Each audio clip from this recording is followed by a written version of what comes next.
are live on Facebook now for the Not Your Average Investor Show, Tuesday edition. I'm your host, Pablo Gonzalez. Today, we don't have Greg Cohen, but we have somebody that is a JWB client who used his investment with JWB to break free of that corporate rat race, the way that we all kind of like fancy we want to. He's an engineer, he's an investor, he's a realtor, super nice guy and cool dude that I've had the good pleasure to network with here in the local Jacksonville real estate circles. Joe Dela Cruz. Welcome, Joe. Thanks, guys, and thank you for letting me share my JWB stories. Good to be here. Yeah, hey, listen, not just your JWB story, man. I want to be picking your brain about the stuff that you're doing on your own and how you've evolved your own plan and all that good stuff. But first, welcome everybody that's here. I see some of our favorite regulars here that we love seeing. Really great to have people back here on a Tuesday. Good to have Mal back as well. We're gonna keep it there with Mal. And, a couple things, right? This show is for you, right? Like we want to make this as interactional as possible. I want you to get the most value out of picking Joe's mind here about how he's made this transition from, corporate engineer to entrepreneur and multifaceted man of mystery that you see in front of you. And the two ways to interact with us is the chat function, where if you pop open that chat button, the default is it says just panelists in that blue box above the chat. And that means that all you're doing is chatting to Joe and myself. If you can knock that down, hit that button and drop it down to panelists and attendees, now everybody gets to communicate with each other. For example, you see Lee, you see Marilyn in there Marilyn's giving me some good advice about focusing. You see Lee and Marilyn connecting already. We want everybody here to become friends. Welcome, Brad Suriro. Brad, I saw that you recently purchased a property with JWB, man. Welcome on board to the family.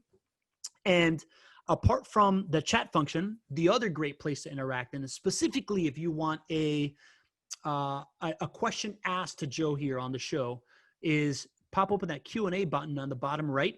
And when you pop that open, that is the best place for me to keep track of the questions that need to get answered, right? Like I want to get through Joe's story and I want to bring it up at the right moments. So sometimes in the chat, it gets lost with all the communication that's happening and people talking to each other, which is what we want. So if you put it in the Q&A, it really helps me not go cross-eyed and, not disappoint you by getting the question answered. And last but not least, if you want to watch a replay of this show or past shows, or, sign up for the webinar where you get the free investment toolkit and you see all these other properties and Greg explains the ways to invest in rental income properties, right? If you're just missing Greg's face, go to www.notyouraverageInvestorShow.com. It is a new interface that we have in the JWB website where all the shows are hosted. You can find the podcast there. You can find the web class there. And we're just trying to make it easy for everybody. So if you want more of this good stuff right here and you want to see Mal's episode, which was actually pretty fascinating, you can go to notyouraverageInvestorShow.com. I'll put it here in the chat. But without further ado, Joe, looking good, buddy. Thanks, man. Try. Yeah, man. You got fixed up for us. Do you want to kind of just give us a little background of your story, Yeah. and then we'll dive into some of the stuff?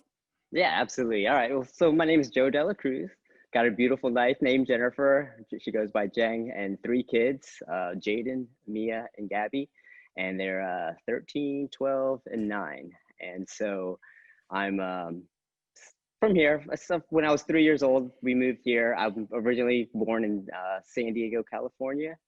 And my dad was in the military, came to Jacksonville, and he just retired here. So I pretty much stayed here all my life since I was 3 years old. 2005 is when I got married to Jeng. And that's when we bought the house. And we at that time, we just started focusing on our careers. Graduated civil engineering, and she's a pharmacist, and she just graduated and finished 1 year of her residency. So we were focused on our careers.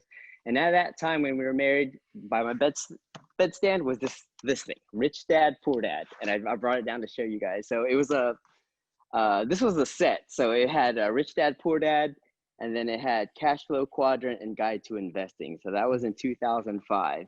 And I was just reading that, and it's good for newbies because it talks about it, real estate and passive investing in general. It doesn't have to do anything with analytics or anything. It's more like a aha, mind opening, type of book. So suggest anybody new just read into that. So that was 2005. And five years later, we saved up some money. We pretty much lived frugal and just saved a bunch of money. And it was time to invest. And I had real estate in the background when it was time. So what we did is, I'm always a firm believer of things happening for a reason. So around that time, one of my brother's friends was tagged that he attended a Jacksonville Wealth Builder seminar. It's like, what is this? And so I was just scrolling through the pictures and everything. And that was that. And then I think it was a weekend or 2 weekends after, it was a Florida-Georgia game here in Jacksonville that they usually have. And it was at the Landing. It was the pre-tailgate party. And I saw him. His name is Johnson. And I was like, hey, what's up, Johnson? What's going on? We started chit-chatting, catching up.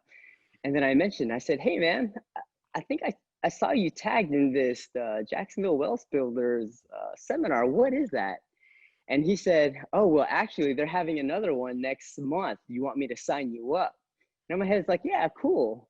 But in my head, I was like, oh, crap, man, I'm scared. I'm an engineer. I like staying behind the cubicle. I don't want to meet new people. I don't want to attend these seminars. But I just told him, yeah, sure, sign me up.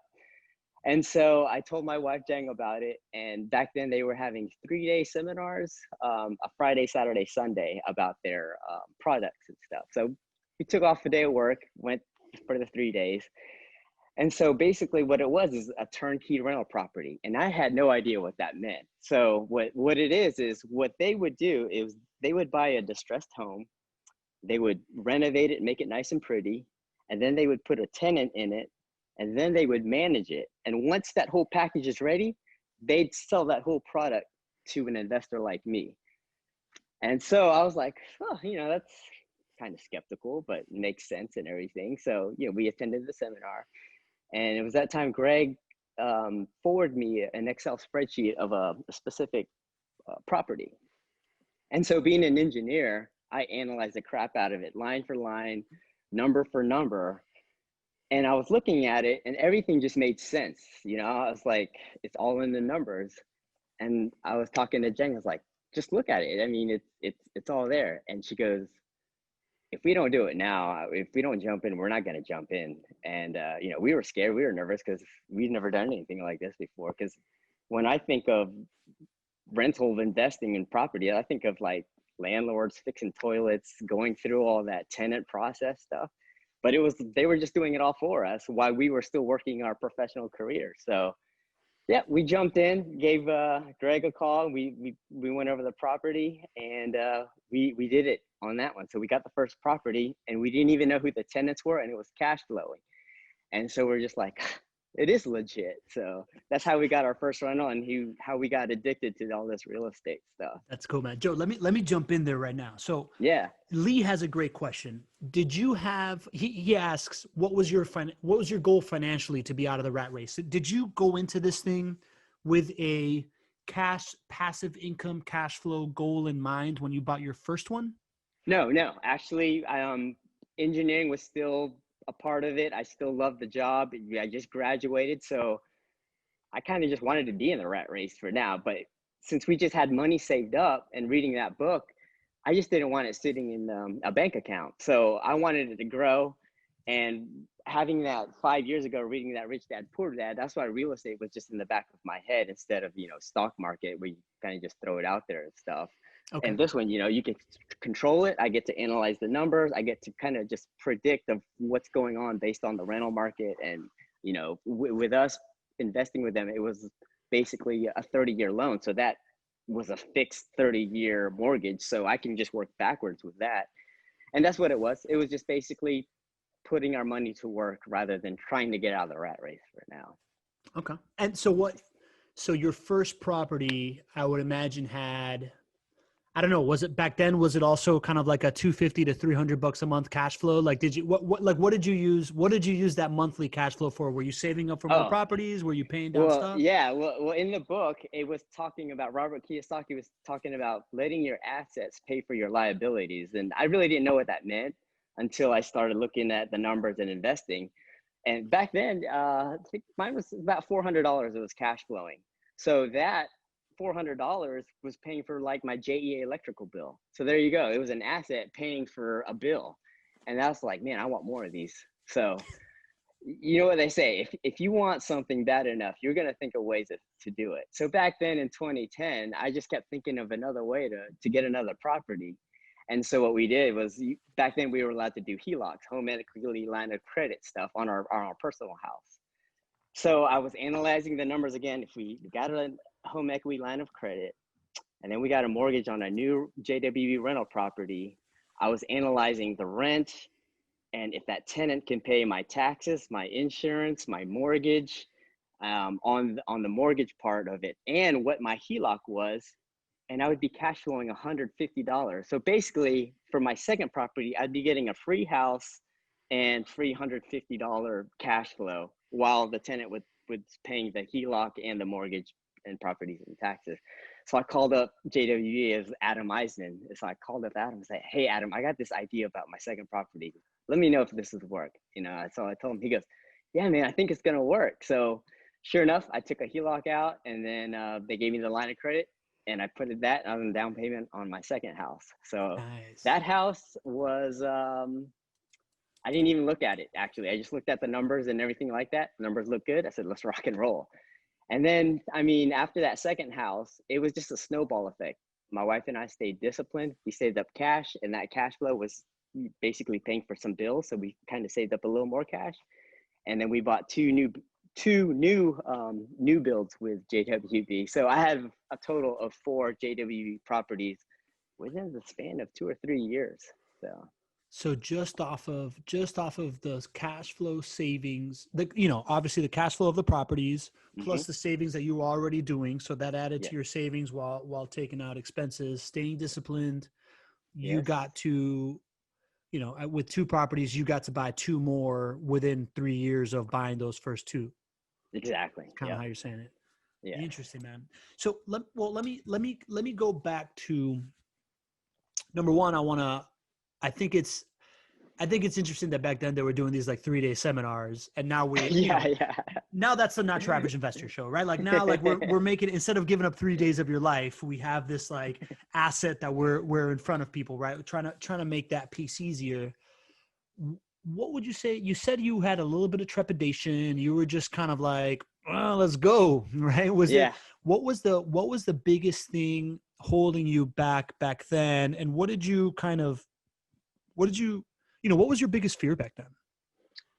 It was a fear of just investing in general, putting my money somewhere else other than a bank, so, and just like putting it to work was rewarding to overcome that fear. But it was basically my wife saying, we got to jump and do this. It's either now or never. I read the books about it. I mean, people do buy real estate. So I was like, all right, and if we fail, we're going to learn from it. But from them and their product, it seemed pretty good because they would handle everything. And we were just strictly passive investors. Yeah. And sure enough, we were. And you also to this day, I have not met any of my tenants through JWB. That's cool. And actually, it was only the first house that I went inside. The other 3 that I got with them, I'd never been inside of the houses either. Oh, I never thought about that, right? So you, as somebody that grew up here in Jackson, right? So like you're not even an out-of-state investor or anything, but like it's down the street for you. You've never been inside. You've never met a tenant. It's really just that spreadsheet that you analyzed, and those numbers rang true to you, and it's all about the numbers. Yeah. True enough, right? Exactly. Yep. It was just that spreadsheet because I was so used to just seeing spreadsheets in my engineering job, and it just, all the number breakdowns just really made sense to me. Okay. So. All right, cool. And by the way, that spreadsheet, those breakdowns you get if you go to notyouravageinvestorshow.com and sign up for the web class, that investor packet that we talk about is that spreadsheet that we review on Thursdays. So if anybody wants to see a sample of that, Just throwing it out there for anybody that wants to see that. So we got a couple of questions, right? So Marilyn asks, what year did you buy your first turnkey rental property? 2010. 2010. Okay. Lee Bishop asks, Joe, did you ever, well, this might fall into later of like where you're at now, right? But like he's asking, did you ever pay down low? Actually, let's save that for a little bit later. And Anonymous attendee has a question that we're going to get to because we're going to evolve Joe's business model. So Joe, so now you're 4 years into it. You're kind of addicted to this game. Yeah. And you decide you want to start doing it on your own, right? Yeah. Yeah. So tell me what the steps were there. All right. This is pretty interesting too. So, as I said, I was an engineer, and another engineer, a little younger than me, same age, he came down from another office. And so we were on an engineering site visit, and we were just chit-chatting in the car trying to get to know each other. And I just popped up, the ice-breaking question. If you weren't in engineering, what would you be doing? And he said probably something in real estate. And I was like, huh. And that was the same time, I was investing in JWB and everything. So I told him, I was like, oh, actually, I've been actually buying some properties in Turnkey, and he didn't know what that was either. And sure enough, he was a JWB client too after that. But after that, we were just analyzing, being engineers and knowing the numbers, and said, hey, we could probably just do this stuff too. So we formed an LLC. It's him, my wife, and me. So it was just the three of us getting rental property. So we're up to total for us is 13. So right now I have 13 rental properties, 4 with JWB, and then the rest in LLC. Okay. So you still own the 4 with JWB? Yes. Yep. Those are set it and forget it. 9 in the LLC. Would you classify that as active or passive? Like where like what kind of systems have you had to build out to kind of get into it on your own, in case anybody's curious about that? Yeah, well, we actually wanted to learn it from the ground and everything. So those were considered active. We actually marketed and tried to get them from distressed sellers and everything, and renovated it. And so we were marketing for tenants ourselves, learning the screening process and stuff. And we started that in 2013 is when we started the LLC, and buying some rental properties that way. And then after that, actually 1 or 2 years ago is when we started funneling off to property management stuff. Because once we learned it, we kind of, get it going, funnel it off, get it going, funnel it off. So right now that's what we're doing. So we're managing about half, and then we do the other half to a property management company. Okay. And so, all right. So I'm hearing, as an engineer, you're a tinkerer, I would assume, right? Like you like to get into stuff and mess with it. And I hear this like parallel of your first kind of live it and learn it was JWB was less scary, and understanding the fact that this stuff actually works with your handheld. And then your next iteration was, okay, this stuff actually works. Now I want to see how much I can do with it. Is that kind of like did the original experience with JWB, do you think that was necessary before you got into it yourself, or do you think you would have done it anyways? No, I don't think I would have done it without investing with JWB first. No, they showed me exactly their system. They showed me everything that got me to just jump in and do it myself. So if it wasn't for them, I would have, no, definitely not. Okay, cool. Yeah. Cause that is something that we see in the JWB clientele, right? Like there's a little bit of both, right? There's a little bit of people that are flippers, and they're like, well, I just want that money to do something for me while I continue flipping. But then there's guys like you that are just like, no, I was a W-2 guy. And now that I've kind of taken a bite off this apple, I want the treat. Yeah, pretty much. So what were the obstacles for you so how'd you get educated on the rest of it, right? Like they showed you, I imagine that they showed you the financial system, and you got the properties and the analyses. I would imagine that you'd have to get the education of like the marketing and whatever somewhere else, right? Yeah, marketing, education, attending seminars, local Jax RIA. It was a lot of it just getting connected locally with different networking and stuff, and seeing what they're doing and just meeting them as well. So that's how we got our foot in the door with starting the LLC and running that. And then with that end too, some of the properties were like not rentable, but mostly like flip. So that was part where it's like, hey, let me just get my realtor license too. So that's what kind of pushed me to get my realtor license too. So I'm a licensed agent with Exit Real Estate Gallery as well. Okay. So I got the engineer going, I got the real estate exit gallery going, and then I got the LLC investment going. So 3 things, but it's all on my own time. I'm at home right now. The kids are upstairs doing their schoolwork. So, you know, it's great. I mean, do you have that life right? Like, are you at that point right now where you just like do whatever you want, whenever you want kind of thing? Is that how you feel? Or are you still building up the investing side and the real estate side and your engineering stuff to the point where I'm still building it up. Yeah, I'm always gonna just be always that busy guy, especially if I love doing it. So not yet. I'm just still gonna keep working but it's on my own time. Sometimes I'll, work at 9 or 10 at night, and sometimes I'll just help the kids out during school. So yeah. Yeah. Are you, so as somebody that has a JWB house, and this is kind of going to, we have a question of, besides the learning process, why not more JWB, but as somebody that's doing it on your own, are you getting more ROI? Like what is, I'm curious to know kind of like the number, and I know you're an engineer, so I'm sure you have this dialed in, but like the amount of return that you're getting by doing it actively / semi-actively yourself versus the totally passive. What's the spread there? Well, when we were investing with JWB, we were getting good rate. I mean, we get those monthly ROI reports. So I was getting 15 to 25% rate of return. But these within our personal, the 4, we were doing personal loans, 30-year mortgages and stuff like that. And with the LLC, we're buying them distressed. We're getting our own private lenders to fund the deals and stuff like that, and paying them interest. So our rate of returns are much higher. Some of them, are infinite, because some of them, like on deals we find, is we have an investor that would just pay the whole house, and we get the cash flow and everything like that. So the rate of returns are a little bit different, but starting off with a job and everything was the best situation for us to go with JWB, buying them with our personal credit and mortgages, and then switching to the LLCs because we wanted to, and we wanted to just grind out there and get some houses on our own. Do you still use the same evaluation spreadsheet? How have you evolved it? Like what have you tinkered with? What are you doing different? Well, we use the similar spreadsheets, but we tinkered it with our private investors and our loan processes.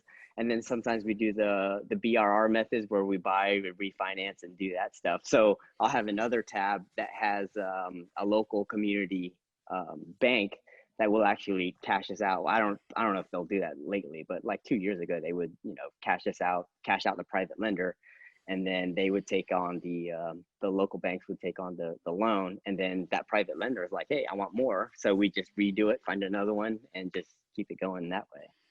Awesome, man. All right. I'm going to go to like, I want to dive a little bit more into your life now. Let's ask this right now and get out of the way.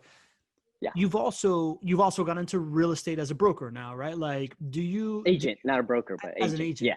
Sorry. What's the difference? I'm sorry. Are you asking for a broker is just a higher educated, and they actually own a brokerage. And then I'm an agent for that brokerage. That's where I hang my license, is at that brokerage company, Exit. So I got you.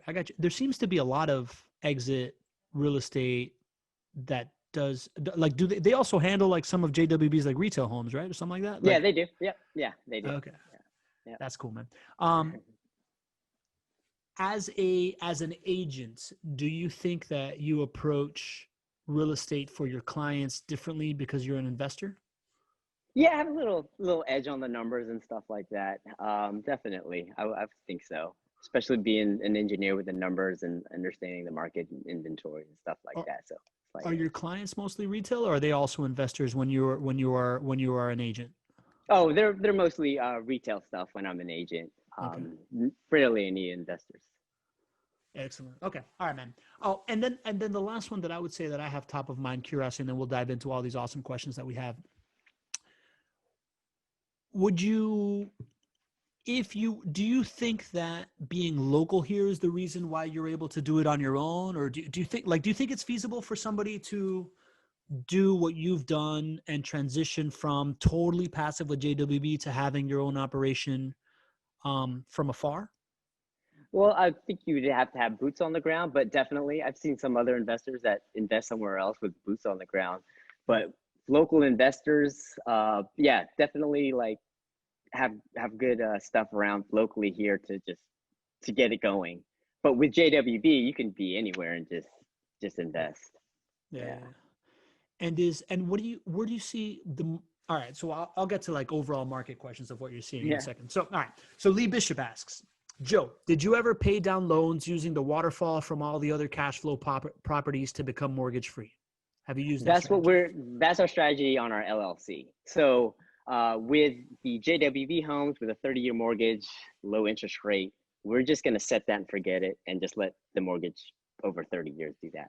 But with our LLC, our actually thing is the waterfall effect. So with our rental properties with the LLC, we'll take that cash flow and we also flip. So we get that quick cash.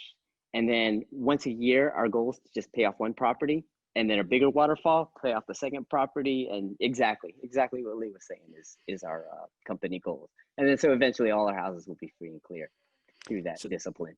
So I want to make sure I understand that, right? Because I've heard this term a couple of times, and I think the first time we talked about it was with Rachel Richards. So it's, if you have 13 houses right now, right? Yeah. 4 with JWB, you're not taking that strategy. So let's say you have 9 houses. You're using all the cash flow from those 9 houses to pay off the mortgage of the first one completely.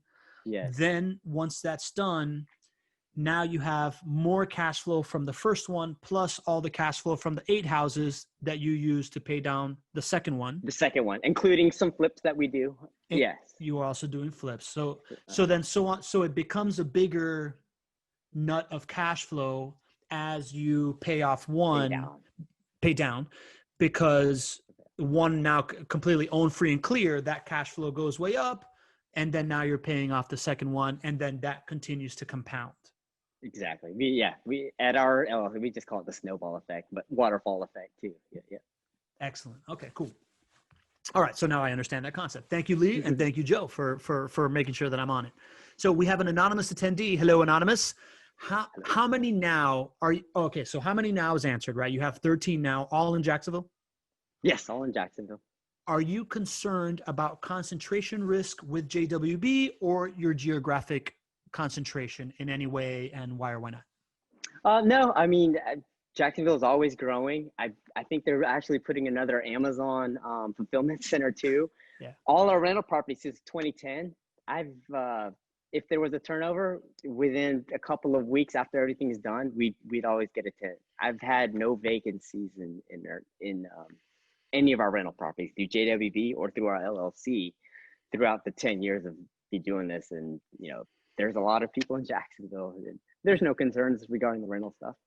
No. Yeah. Are you also in the same neighborhoods as JWB? Or are you in slightly different neighborhoods? A little bit of everything? A little bit of everything, just around town. Yeah. If the numbers work, if the spreadsheets show it's cash flowing, then we'll go for it. Awesome. So I wanted to address kind of like what you said, right? We have a new Amazon fulfillment center coming in. We do a lot of, obviously I don't know who the anonymous attendee is, right? But if you look back at some of our content that we've created is about economic development, right? Like it's about the concept of the industries that are here in Jacksonville are very stable. It's the military, it's logistics, it's healthcare. Yeah, it's not just one. It's a variety. Yep. Yeah, financial industry, right? Like we have like 2 Fortune 500 fintech companies that are here, and now we're also having like the autonomous driving vehicle industry is now making a big is showing up here big time because of some of the stuff that JTA is doing. And now on top of that, during COVID, we're having all these people that are coming from the Northeast where, things are really, really locked down and high densities, and they're buying up properties here. So the migration to Jacksonville, you constantly see it as like fastest growing cities and stuff like that. Is that something that you find like tangible in where real estate was 10 years ago versus right now? Yeah, no, it's definitely, it's growing. Love it here. And at JWB too with downtown and what they're trying to do too. So it's a great place to invest. And yeah, there's a lot of investors here, but there's a lot of houses too. So, it's more of just abundance rather than competition with everybody here. So. Yeah, that is, that's a really interesting thing, man. So we are part of that. We met through the Yellowbird Connect, which is a local real estate investor circle. Exactly, yep. And it's just like hundreds of people that are all either getting into it or doing it. How have you seen that landscape? Like the deals that you're finding, is it getting just progressively harder to actually find the deal?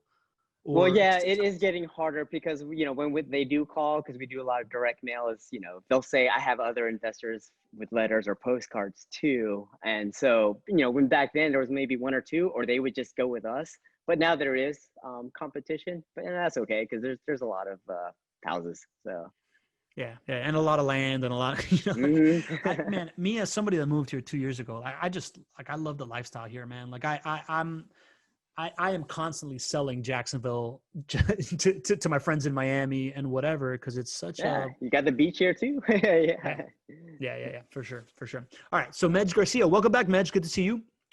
So how many properties do you currently have in your portfolio? Okay, we've answered that. So you got 13, just to be clear, right? And we try to buy about 2 or 3 a year. 2 or 3 years still going? Yeah, since we still have, our jobs and everything. I haven't really hit everything hardcore full time right now because we're still doing our regular careers too. So we steady pace, 2 or 3 a year. And it's going well, right? With like the income from that, you've got your real estate agent income, and then you also have freelance jobs that you're doing in the civil engineering. Yes, exactly. And then some of the flips too. So let's go back to Lee's original question. Do you now have a number that you're trying to achieve in like passive income before you either give up one of these things, or are you just having such a good time that you're just like going for it?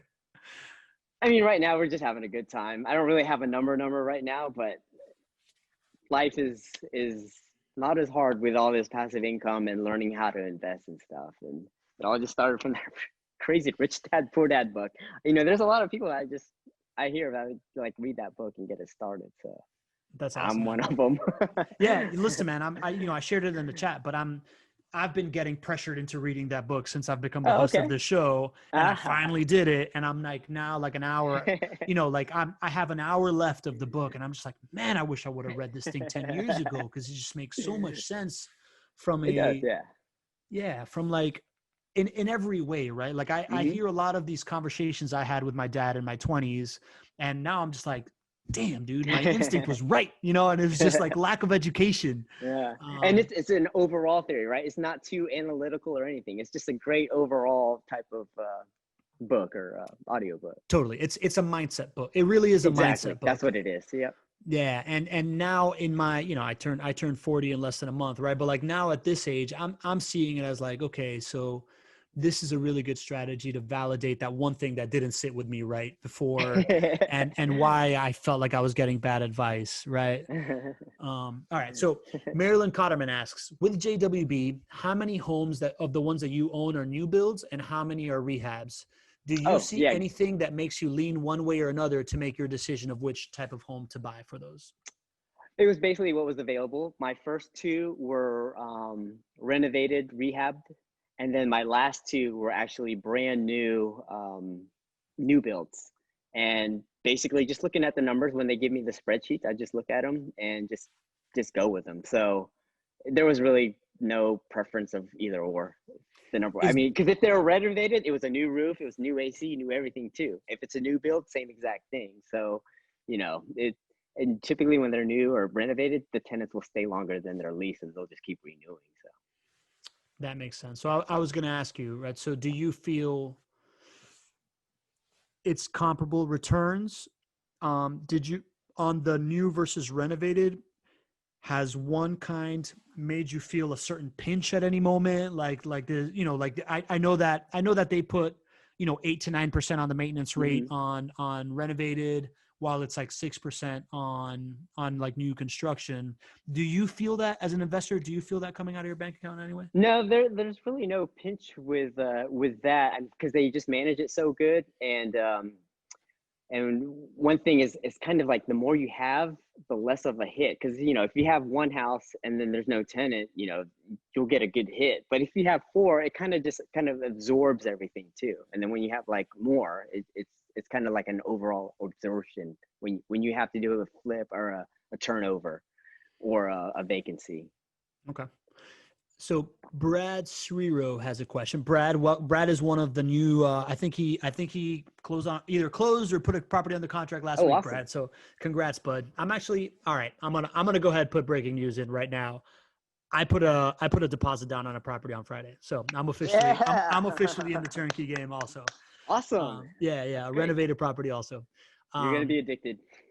I'm already addicted, dude. But so Brad asks, do you self-manage your other properties outside of JWB, or do you have another management company that you're using? And then his last question, I'll answer that right now. Will JWB manage properties not purchased directly from them? Yes, Brad, they do. As long as they're in Jacksonville, they will manage them. So do you want to talk about your property management? Yeah. Like I said before, we were trying to learn the system and marketing for tenants and learning that as well. So once we got to learning to it and started accumulating more is when we funneled it off to another investment, property management. So we have about half that we still manage. It's kind of set it and forget it because they're really good tenants. And then the other half, once we do have a turnover and we're still acquiring, is like, all right, we're done with this one. It's about to be turned over. So let's just funnel it off and then be done with it. And cool. And just, be done with it, basically. And it sounds like you have multiple property management companies, like JWB manages their JWB companies, and you have another property management company managing other ones? Yeah, correct. We have another one just managed, just diversify it too. And cool. Different areas too. Different areas, that's right. That makes sense. Douglas Trevelyan has a question. Beyond the allowable 10 conventional loans, private money, are there other financing avenues at your stage? No, I mean, when we first started, we were using like hard money with the LLC. And as we got more properties and stuff, our family members were actually like, hey, what are you guys doing? Blah, blah, blah. So it turned in from hard money to private lenders within our friends and family circles. And that's how we got pretty much going with the friends and family private lending in the LLC. But yeah, there's like, I think there's a 10 max for the mortgage part in our personal. And, you know, that's why we kind of just stayed away from the personal and went with the LLC too. Okay, so there's another thing that people ask often. Your first couple properties with JWB was personal. Yes. 30-year mortgage. They looked at our career, our you know, our income and all that stuff. It's just like buying a house basically. Okay. And with a 30-year mortgage. And that's what's pretty good about that, because it's a 30-year low interest rate. And that's why we got them cash flowing pretty good. Yeah. And right now, so have you, with like the interest rates where they are right now, we've talked about that a decent amount on this show. Are you like accelerating any plans of buying more properties to take advantage of these like interest rates that are happening right now? Not in our personal, just because that we are getting them still low with our LLC, targeting direct mailing to motivated sellers as well. So we're kind of done buying in our personal names. Okay. With a 30-year mortgage. Because you've built up the marketing machine to fundraise and exactly and find your own and properties. Get good deals out there. Yep. Okay, that makes sense. So Marilyn Cotterman has a question. Would you please share your most challenging issue you've had to deal with on any of your JWB homes? Have you ever had any kind of like horror story or like a tough moment? Yeah, my second one, I think it was the second turnover, flea infestation, and it was like all over the backyard and everything, but they got it done after like 3 treatments. But that was the most. I was like, oh gosh. And at that point, was that did you have to like dip into like your own savings and cash to get over that? Had you already saved up some cash flow from the home that paid for it itself? Can you talk me through the pain point? Yeah, well, actually with the 4 rentals, if one goes down, those other cash flowing within my portal of JWB will just help pay for like the flea infestation, pest control and stuff like that. I don't know if they're doing that still, but within those 4, if one goes down, the other 3 can handle the fix of it. Okay. So that's so it So happened to there's you when you nothing already out of had. pocket. Yeah, there's nothing out of pocket with these JWB homes since I do have four of them that I have to pay because the other rentals will actually absorb it. Okay. Okay. So that's what happened there. If you would have had like one home or two homes, like would it have been something where you would have had to like dip into savings or something like that, or Yeah, like probably. I'm assuming Maryland. So Maryland, Maryland's a regular here, right? I know that she is lending some private lending, and she's thinking about becoming a turnkey client. What advice would you give her if she's thinking about something like a flea infestation happening? Oh yeah, yeah. I mean, just like in anything, we do have like 3 months worth of just savings cash in our personal bank account, just Yeah. for COVID, for anything, just particular to save. But that would I have just to have some savings in Okay. cash just for Yeah. turnovers. Yeah. So at the end of the day, it's just good sound investing. You need to have that rainy day fund anyways. Yeah. Your property would have recovered. Hmm. And it's still, is ROI overall on that property still good and positive and Oh yeah, everything? yeah, yeah.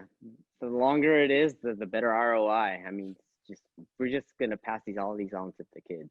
That's one thing I like about real estate too. Is you build this stuff and you just pass it down to your next generation and leave a legacy. Yeah. Yeah. Love it. So Lee's asking Jacksonville, but not JWB with property management because they're not in the area JWB supports. I think you kind of answered that. You said that it's some areas are out of it, but you're also just kind of diversifying your property management under your own portfolio, right? Yeah, exactly. Anything else to that? Just to be, No. I like to be. We're transparent here on the show, right? Like I think the authenticity is what people are buying in here, and we have nothing to hide. But like anything else, you had a bad experience with JWB property management, anything like that? No bad experience. There was two that we just bought in a war zone, so we just funneled it to a different property Oh, management. okay. So That's you all. bu- so you bought in one of these like neighborhoods that have like the high crime rate where JWB doesn't want to operate. Yeah, yeah, pretty much. That's Okay. all. Any regrets on that, or has it worked out? No, it's actually good because I don't Okay. want to go in that area, and it's cash flowing really good. It's a Section 8 tenant, and so I mean, it's a set it and forget it and hand it off and just let it cash flow too. So yeah. Awesome. Awesome. All right. Cool, man. Great answer. The anonymous. I don't know if it's the same anonymous attendee or a different one. Have you sold any properties? Have you had any exits with JWB yet? No, no. I mean, since we have 30-year mortgages and they're locked in and they're cash flowing and they're managing it, I plan to just, like I said, just pass them on to the next generation. Set it and forget it. Are Exactly. How old are your kids? 13, 12, and 9. I'm 42, so. 42. You look young, man. Uh, have you started talking to them about like this financial stuff? Right. Like I'm in the title, Oh, I'm in the part of the book where a it's good like, question. Yeah, yeah. yeah. No, they play Cash Flow for Kids, which is a Robert Kiyosaki thing. So they understand passive income. They go out to properties when we're flipping them, and they understand real estate. And we tell them be whatever you want to be, just have real estate on the side and grow your portfolio. So they totally get it. Even my 9-year-old gets it. So definitely, That's Cash Flow awesome. for Kids is a good game. Cash flow for kids. Yeah. Kiyosaki brand, right? Yep. Cool, man. All right. So Lee had a clarification there. I think we answered that. Marilyn Cotterman again asks, have you had any rental collection issues on your JWB or your personal rentals during COVID? Has that hit you? No, actually, we were expecting a hit, but if anything, they would pay like later, or they would pay in like sections, like twice in a month and stuff. That's with JWB, and in my personal LLCs, they've all paid as well. A couple late, but late than better, than never. Yeah, yeah, So for sure, for yeah, sure. Okay, no, so so far so good. Knock on wood. okay, we haven't had that conversation very much, man. So people are able to fall behind and still make it up and pay, even though they know that they're not going to get evicted in the short run. Yeah, we But they, thought they were going to play that eviction game and not pay and everything, but they haven't. They've all been paid in all 13 of our rental properties. what do you think is driving that? You think it's just they like the house and they don't want to get out, or like, do you have any insight? I guess you don't really talk to your No, I don't. tenants, right? Yeah, no, I don't really talk to the tenants, but I mean, I guess with Jacksonville, they're still working and jobs that they can work, so they're Yeah. paying them, especially with the JWB stuff. And with JWB, I get the emails every time somebody puts a rent deposit. So I was like, oh, sweet. And so, yeah, totally passive. Do you not get that with other property management companies? Oh, I do, but Okay. it's more of me just actually logging in. But with JWB, you actually just get a notification. But Okay. with the other property management, I just log into the account and see when they deposit it. But with Okay. JWB, I get an email, like a notification. Okay. Yeah, they talk a lot about being proactive on stuff. Mm-hmm. Brad Sriro asks, what is your average PML interest rate that you are paying your investors? Okay, so we started hard money, 15%, 3 points, and then once family got involved and friends, 8%. Well, 10%, and now we're at 8%, 0 points. Okay. And All right. yeah, so we would do for rentals 24 months, and we would cash them out with a local community bank, and that's that BRR method too. And Okay. if not, some of these family members are like, hey, just keep it rolling because I don't need it and I'm making interest. You know, some they're making like $400 interest a month, and they're making like $1 interest out of like a Bank of America. So they love that $400 interest. I'm Yeah. familiar. I'm familiar with that dollar a year experience with Bank of America. Yeah, exactly. A couple cents here and there. Yep. Awesome, man. So Roger Evans asks, how much down payment percentage do you put on each home? Do you have a strategy behind that? Does it change? No, it all changed depending on how good of a deal we get. If we get a sweet deal, we don't put anything because we can present it to our private lenders that it's a sweet deal. And like I said, one of our properties, we got a private lender paid for everything. So our rate of return is infinite on that. But, you know, just with the personal JWB, because you're getting a conventional loan, that would be either 20 or 25% down, like a basic on that end. Awesome. But for the LLC, it just depends on how sweet of a deal we get. Okay, that makes sense. Lee Bishop asks, are you ever gonna get more JWB properties, or now that you've built your own machine, you're sticking with your own system? Oh, I'm just gonna stick with my own system now. Yeah, definitely. But if it wasn't for them, I seriously wouldn't start anything. Yeah, that makes sense. That makes sense. And then Lee Bishop asks, does Joe have the revocable trust set up to have a hassle-free legacy turnover to the kids? Have you already started No, setting that stuff up? yeah, we're starting to now. Exactly, because you know we do a lot of probate, direct mail too, so we understand that aspect. Okay. Do you want to kind of talk through that? Like, I don't know what any of that means. Oh, it's basically you like with the revocable and all that stuff. It just funnels past probate and stuff too. It just goes directly to the kids too, without the hassle of going through the court system. So it's like hiring a lawyer to create something called a revocable trust that then ensures that if something happens to you, your kids don't have to get in a fight with a bunch of other people trying to get it. Yeah, and going through the probate process. I'm still in that, still trying to learn it too. So maybe Lee knows more about it. No tax paid via probate or something. Yeah. Yeah. So we're in taxes. that learning stage. Yeah. Are you dealing with Al Nicoletti also, or do you have is there somebody else doing probate in Jacksonville?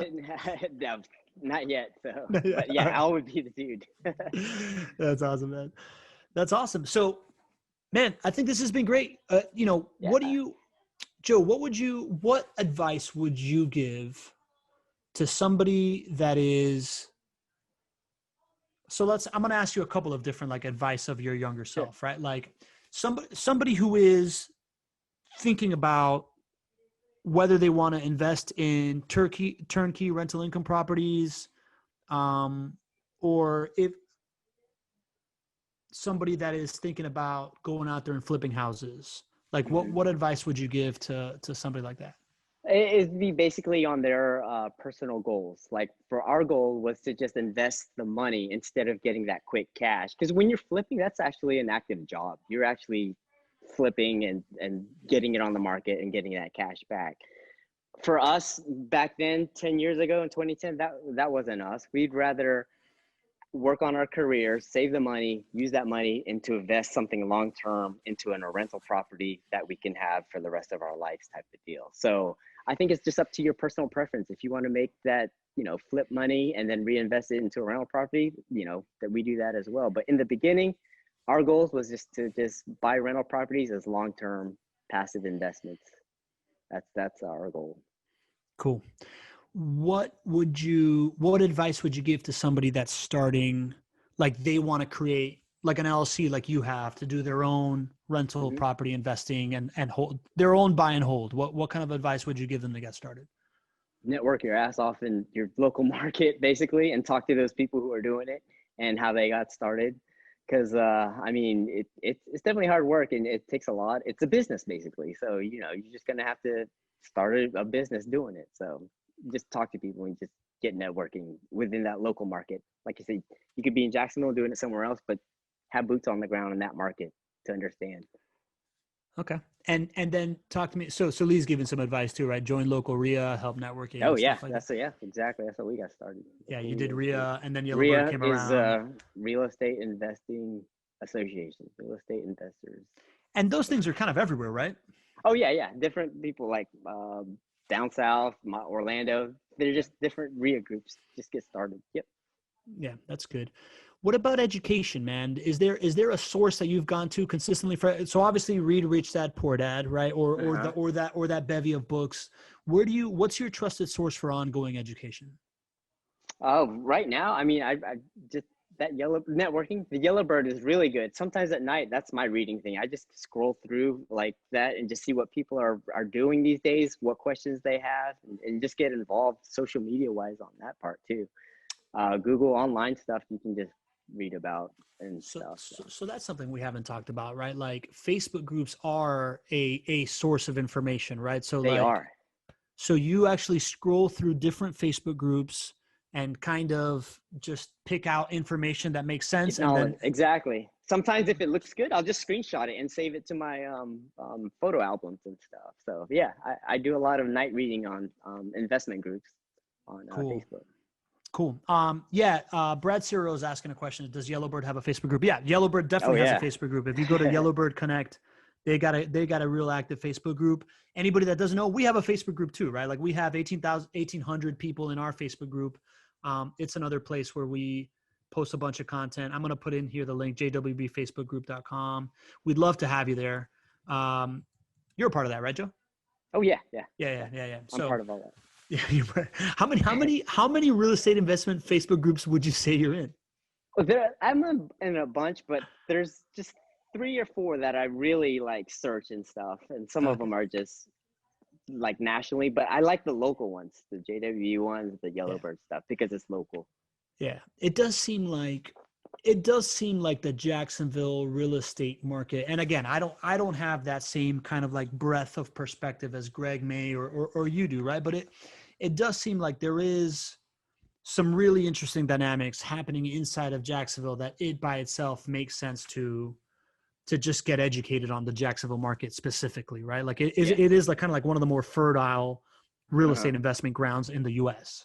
Yeah, it is definitely, Yeah. especially just Okay. like we mentioned with all the jobs and stuff. Yeah. Correct. So the jobs, the quality of life, this like overall trend of northern people migrating south, like, to me, COVID has really it's caused a lot of pain, but a lot of it has come from this like rapid acceleration of trends that were already going to happen, right? Like Mhm. in my business, it's helped because my business is about communicating online, and I think that was coming anyways, and now more people are asking that question. But I think as a real estate investor, I've always thought, and I saw this in Miami, I'm seeing this now here, but as the world becomes more virtual, people don't want to live in the cold, man. So there is an overall migration south into warm weather climates, which feels like has really hit a crescendo right now with COVID, right? Like, Yeah, are you talking to a lot more Northerners in your real estate endeavors? not so much Northerners, but just in general. Yeah, definitely. Okay. All right. So we got anonymous attendee who I don't know if he's related to anonymous attendee number 1 or number 2, but asking came late. Does he have mortgages on his rentals or does he own them outright? Oh yeah, just I have mortgages over the 4-day JWB, the 30-year mortgage. Kind of just set it. I don't really want to pay those down. I'll just have my tenants pay them down over the years because the tenants with the rental income will pay that down. And then with the LLC, there's no mortgage. We do private lenders. Because you're doing your own private lending, you're fundraising Yeah, your own money to get it in. So you have an alternate financing source But it's still Yes, financed because it's not your own money that you're spending totally. exactly. But it's not a conventional bank, Wells Fargo, Bank of America doing a 30-year mortgage. Makes a lot of sense. So what's if you were looking to, if somebody wanted to start using that, start raising private money to make their own things, right? Like there's a lot of people that are just like, man, I want to invest in rental properties, but I don't have the Mhm. money. What's the move there? Like what was your first step to like start getting Oh, people to yeah, give you money? exactly. Well, first, we didn't want to tell our friends and family. So we knew that hard money was people who understood real estate and stuff. So what my job is with the business, I'm a finance engineer guy. So I would present a very nice packet to a private, or not a private lender, but a hard money lender of the property, how much we're getting it for, what's the rehab, because back then we would actually get a quote from a contractor to present before, and then what the ARV is and what our spread would be. And I would present it to the hard money lender and said, here, and this is how much we're looking to get for a loan. And our very first one, I presented it so well that, they were on board, but it was a little high. I think, yeah, like 15%, 3 points, but it worked for us because we got a good deal. So they won, we won, we bought the house, and we actually flipped that one. So, but yeah, I think just presentation, knowing your numbers, and presenting the deal well. And I mean, if they say no, then it's kind of like a hit. Be like, oh, okay, well, maybe this isn't a good deal because a hard money lender is saying no. So maybe I should back out of this deal then. So when the private, or when the hard money says, yeah, we'll go through, I was like, I guess we did get a good deal, So Interesting. I think we did 2 of those hard money, and then that's when family got involved. So for us, friends and family became a little cheaper, but we didn't want to, just our personal, we just didn't want to involve them at first. We wanted to make sure we were going good before we got friends and family involved. It's a lot of pressure when you start selling your friends and family, right? Yeah, exactly. Yeah, that makes a lot of sense, man. Would you say, was there any, did you take anything from your original JWB investing experience into that presentation that you started making? Oh yeah, definitely. Just kind of similar to, the spreadsheet and the numbers basically. So that way the hard money lender can see the numbers exactly how we saw them and what the cash flow is and stuff like that. Okay, so Most definitely. so the template of the spreadsheet, the assumptions from the spreadsheet, were you using that as kind of like baseline assumptions as well? Yes. And then, with the ARVs, and ARVs after repair value. Mm-hmm. And so when you're flipping the house, you have to justify why you think that value is that. And back then when we didn't have a realtor, we'd get a realtor involved. And that's what kind of pushed me to get my realtor license too. So I can do my own comparables and after repair values. Did you also present yourself as like, listen, I own 4 investment properties and therefore you can trust these numbers, or did the fact that you were already like, did you leverage already owning the 4 properties through JWB as a credibility builder to get your first kind of investment loan? No, actually we didn't. We were on point to let the packet sell itself basically. And we just made it really nice and pretty. We put binders on it. We probably don't have to do that these days, but we were just starting off. So, I mean, it's kind of like dress to impress. Know what you're doing, but, not really, because this is our first deal. So, Interesting. All right, yeah. man. Last question. Lee Bishop has, does Joe have a number of homes he looks at in a year to fix and flip to set up the buy and holds? Like, do you have like a formula of how much you want to fix and flip to buy and hold, or do you let the deal come to you? We let the deal. I mean, our marketing is just maybe 1,000 direct mail a month. So, and then see what happens, 1 or 2% leads from that, or Awesome. contacts, callbacks. So. Cool. Joe, this has been great, man. I think we got a bunch of, awesome. yeah. Did you have a good time? Yeah, it went by pretty fast. I told you it would happen, right? Like I told you we'd get into your story for a little bit and then people start firing off questions and they do the job for me. So, I'm just really grateful for it. Right. We still have 28 people that have been with us for an hour now. I'm just very grateful. Thank you all for helping me do my job. Questions are awesome. Yeah. Questions were good, right? Like I thought you were great in just being transparent and answering them, man. I appreciate that, right? Like I think a lot of people get nervous in front of the camera, but you just kind of sat in your zone. I thought it was great. Awesome. And I want to encourage anybody, right? Like if you want to see the replay of the show in a couple of days, If you want to watch it tonight, inside our Facebook group, Greg will host the watch party inside the Facebook group, jwbfacebookgroup.com. I put that in the chat. If you want to catch the web class with Greg on it, get the investor toolkit that Joe talked about of how he started figuring out his numbers, you can go to I'm blanking out now. Not your average investor show.com. I'll put it here in the comments as well. And on Thursday, so Greg is in business planning week, right? Like one of the things that JWB does is that they're just like really, really, really like thorough about planning out their next year's and the next 3 years cash flow. So they spent the whole week this week planning out that operation. So Greg won't be joining us Thursday, but what we're going to have is Mike Stetson on the call, who is, if you ever book a call with JWB, the guy that you talk to is Mike Stetson, right? So it'll be He's demo. the first guy I actually talked to. There you go. There you go. At that conference. Yeah. There you go. Yeah. So Mike's been there forever, right? Like he started their property management company, and then now he's graduated to this business development role. So he is somebody that will bring you on, will figure out what your goal is, and then we'll go over like the properties and the numbers. And that's the approach we're taking on Thursday. It's a little bit different than the usual property of the week, but I think it's going to be really, really informative. And as somebody that just went through the process last week, it opened up my eyes a lot as well. So I invite you all, if you're here today, you're going to get a reminder about it for Thursday. If you want to see what that onboarding process looks like, that is how it goes. But Joe, I just want to thank you, man. Like you really were an awesome person to have on. It's not easy for me not to have Greg on, right? Because he's my wingman, but you made it easy, buddy. I'm looking forward to playing spike ball with you on Sunday, man. And just thanks for taking your time here. And I hope that it was valuable to you, man. We're going to get you some nice little clips of you giving off your expertise so that you can promote your business out of this as well, man. Appreciate it. Thank you very much. All right, bud. Well, I'll see you. I guess I'll see you soon. And I hope to see everybody that's still here. I hope to see you on Thursday, and I'll see you in the group. So, all right. Take care, buddy. Bye.